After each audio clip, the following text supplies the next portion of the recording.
Officers, if you are the designated cover officer, you've got to know when it's time that you got to protect your partner.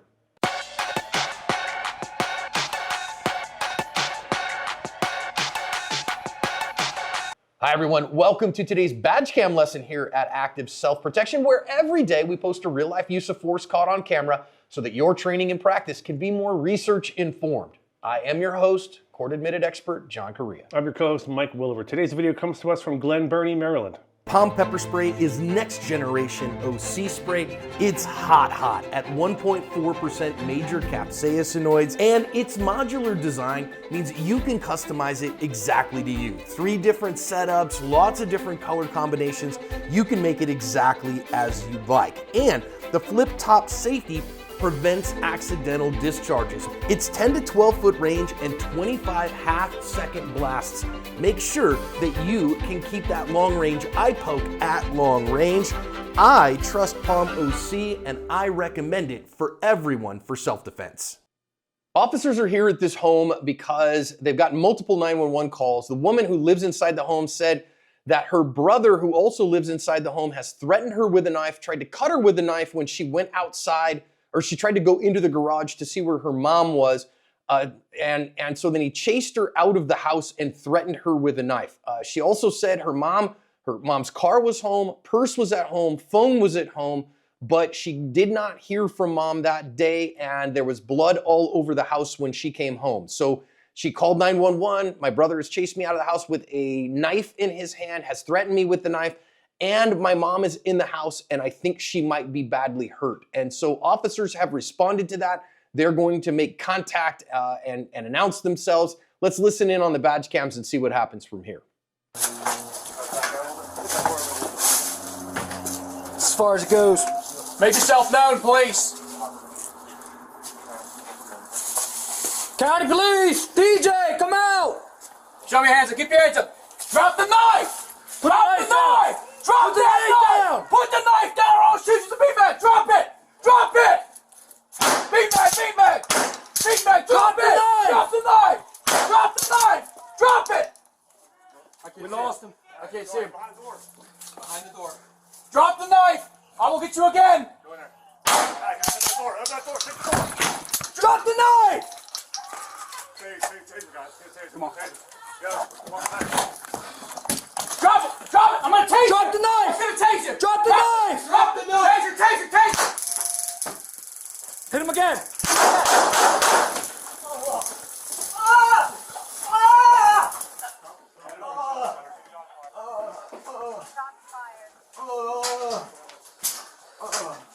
Where's it?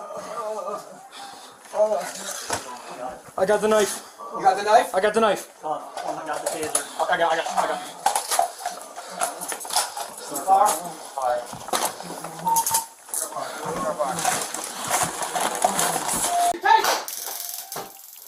Hit him again.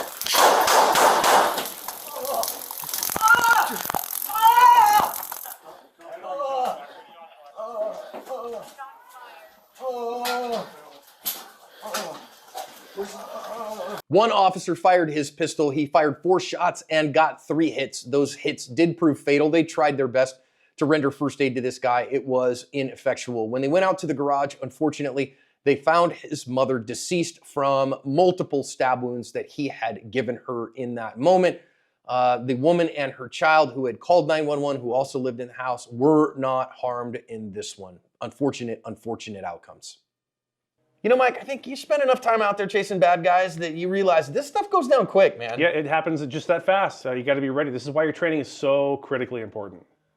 How many times have we said on the channel, Mike, that when you show up to domestics, and especially when you show up to a domestic with somebody who is in a deranged mental state, they've got contaminated thinking, that is going to go all kinds of sideways.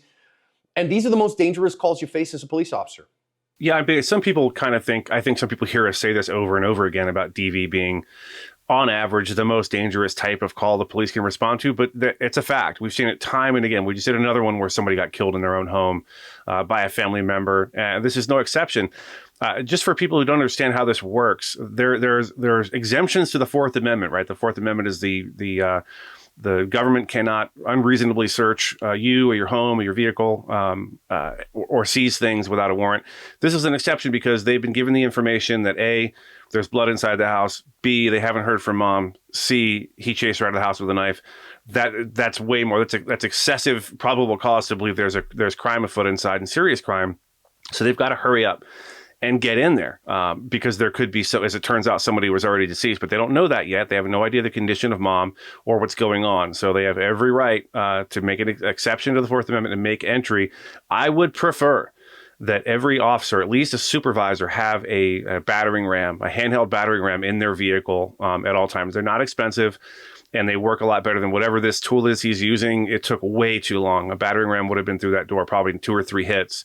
But this does goes to show also that breaching a door is not simple. It's something you have to practice. So if you're not training that as patrol officers or deputies, you should be training that at least once a year. I also think here, they had a minute to kind of figure out, what are we going to do? How are we going to make entry? I think absolutely, I agree with you, Mike, that the exigency exception applies here. And so to use your own term, I 100% agree with you and think that was okay. That said, if I'm the cover officer here, the lethal cover officer, I want a long gun in my hands. I would rather have a shotgun or, failing that, a patrol carbine. I know other people would prefer the rifle rather than the shotgun. I would much rather have a shotgun in this particular case. If I know I'm going in there and I know that there's a high probability that somebody means me deadly harm in there, I'd rather have a long gun. 100%. Well, I just said it again. Yeah, I think shotgun for me is shotgun all day. This is some kind of duplex, or I'm not sure, townhomes, apartment, something like that. So I like the idea of a shotgun loaded with buckshot. It's much easier to acquire a target. It's much easier to hit something and at close range.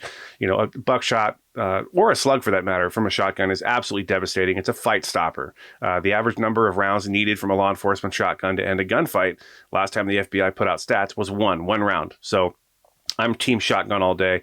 But honestly, the time that it takes to get to the door is still bugging me because if the guy is in there thinking about killing mom, well, this is just going to accelerate his actions when they start hitting the door. So I like something a lot quicker than whatever this thing is they're using. Yeah, it worked eventually, but I'd rather have a battering ram for sure. I will say we see something here that we don't see very often at Active Self-Protection. They announce and call out, okay, good job there. Dude shows his face. And I adore that our officer uses his pistol-mounted light correctly. Hallelujah. Praise the Lord. We have seen an effective and appropriate use of a pistol-mounted light. We see it so seldom on the channel that we just have to take a moment to call it out. I want to note, it's not like dark inside, but it is very bright outside. It's daytime bright. So having that little darkness or less light on the inside, perfect use case for a pistol-mounted light. This is why cops need pistol-mounted lights, because they chase bad guys into dark areas. And I think he did an excellent job of activating the light throughout this entire event. And I just want to point that out. Officers, please train with your pistol-mounted lights and use them correctly. Yeah, you don't have to be a cop to know this, right? If you ever walked from a brightly lit area to a dimly lit area, it takes the rods and cones in your eyeballs a second to adjust. So this is why we always carry. I always carry 2 handheld lights, one main one as a backup, and then every firearm that I had a gun-mounted light attached to it at all times. By the way, this is a good reminder. Change the batteries on those things. Make sure they're working. Test them every so often, because you don't want to be in this situation, raise your firearm up, justifiably hit the switch and nothing happens, or it's so dim that it's ineffective. If you're going from brightly lit area to a dimly lit area, can't talk today, it's critical to have that light. And it's critical to train with it as well. We've talked about this ad nauseum, I know, but it bears repeating. If you're not training with your lights, if you're not doing low light training, extensive low light training, at least once a year, it's a perishable skill. You'd be fumbling around with it. This officer clearly has trained to use this light and use it appropriately. And what it's done is illuminate this guy. Now, if that light's not on, maybe they don't see the knife in his hand. Maybe they missed something. But as it turns out, he had trained with it clearly and did a fantastic job. You're right, John. I also think, again, now they're making those CR123 batteries with rechargeable capabilities. That's fantastic. You should have those. And I would say if you're a police officer, you're carrying a full-size gun, the correct answer for a pistol-mounted light is either a Streamlight, a Surefire, a Cloud Defensive, or a Mod Light. I don't have a relationship with any of those companies. I'm not shilling any of their stuff. I'm just saying those are the high-quality ones that I would trust my life to. The other brands out there are knockoffs from there, and I just don't think they're reliable enough to depend your life on every day. So, and I also love, just check your light. Just like you check that your gun's loaded before you go out, check that your light works, because you don't want to figure that out in the moment. I do think the officer used the beanbag shotgun here really well. And I love this fact that watch what happens here when the beanbags run out. So he's gonna actually see this guy another time, gonna put another beanbag on him. It's not gonna work, okay, fine. But notice what he does here when he's done. He just drops the shotgun to draw his taser. This is why we use slings. This is why the sling exists, because then you're not loot dropping that shotgun and leaving it as clutter for officers coming behind you. You're simply slinging it, letting it go so that you can go to your next tool. This is why a sling is so important. Again, another opportunity that an officer did something here that we seldom see, and he did it well. Kudos to him. Praise the Lord, John, and pass the beanbag ammunition, as it were.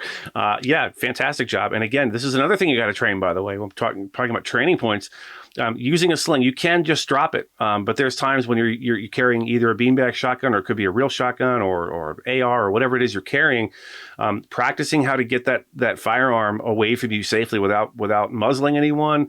In the event that you have to go hands-on, hopefully you're not going hands-on with a long gun, but sometimes you're going to have to assist your fellow officer or deputy. So I think sling work's important. Again, not an intuitive thing. Appropriately slinging a firearm behind your back safely is not something you're going to do automatically, magically in the moment. You got to practice it. So that should be something that every time you go to qualify with your long gun, you should be practicing this slinging and manipulating it and transitioning to your firearm or your taser in this case. So really well done. You can tell these guys have some quality training. I really do think they did a pretty darn fine job all the way around in this one. So they make entry, they've put the guy in the kitchen, again, hustling because we have a potential victim here. We can't slow our roll. I do think this is a perfect time to use the taser. I think the officer whose badge cam that we're watching, I think if he'd have shot the guy right here, I wouldn't have had a problem with it, but he gives one more opportunity for his less lethal officer to try to get this guy into custody. It's just the unfortunate truth that the taser, if you don't get both barbs in him, it's not gonna work. And I do think, though, this was pretty well textbook, trying to give him every opportunity to get this guy into custody without slowing your roll because of the victim in the house. Yeah, I'm speculating that both barbs didn't hit because the guy is sort of in profile and it's not a full presentation for the officer who's using the taser. Can't be sure about that, but that's my suspicion anyway.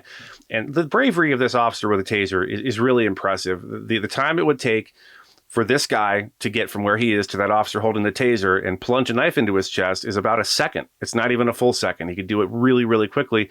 So the fact that this public servant is trying his best to get this guy into custody without having to utilize deadly force is fantastic. It's what you want to see from your law enforcement officers. And it shows a tremendous amount of trust in his partner that he's got me covered. He's going to do his job if he needs to and shoot this guy if he starts to walk towards me.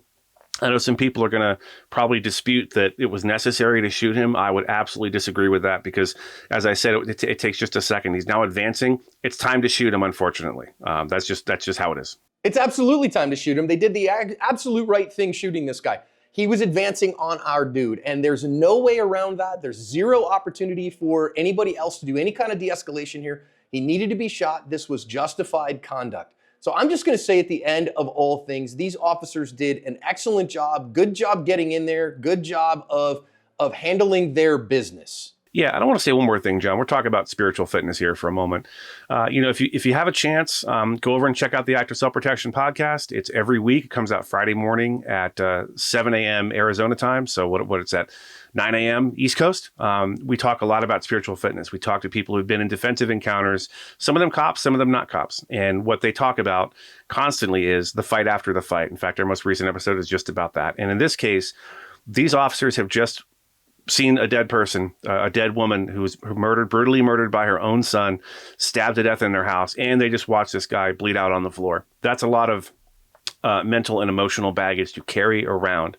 You cannot go a whole career and just put this stuff in that little vault in the back of your head and hope that it goes away. It's not going to work. You need to get help.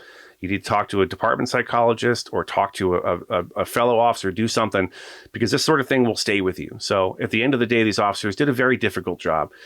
It seems to me they knew the law. They knew when they could go in and when they couldn't. They had fantastic training, and they did their level best to try to keep from shooting this guy. In the end, that wasn't possible. This perp had a definitive vote, and these officers covered their ass.